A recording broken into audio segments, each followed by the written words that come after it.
भोंदू अशोक खरातची पोलीस कोठडी संपली। खरातला 14 दिवसांची न्यायालयीन कोठडी। आतापर्यंत खरातवर 11 गुन्हे दाखल। खरात काही लाखांचं उत्पन्न दाखवून कर बुडवायचा। अशोक खरातची संपत्ती शेकडो कोटींमध्ये। आयकर विभागाकडून कारवाई होण्याची शक्यता।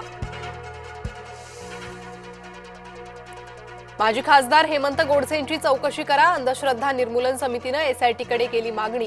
हेमंत गोडसे अंधश्रद्धेला खतपाणी घालत असल्याचा आरोप। अटकेतील महिलेकडे पोलिसांनी केली शरीर सुखाची मागणी। लॉकअपमध्ये पोलीस उपनिरीक्षक राजेश जाधव बनला हैवान। अकोल्याच्या सिव्हिल लाईन पोलीस ठाण्यातील प्रकार।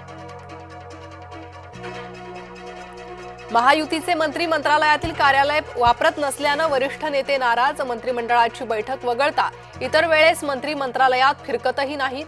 मंत्री आपल्या खासगी बंगल्यावरच मीटिंग घेत असल्याची सूत्रांची माहिती।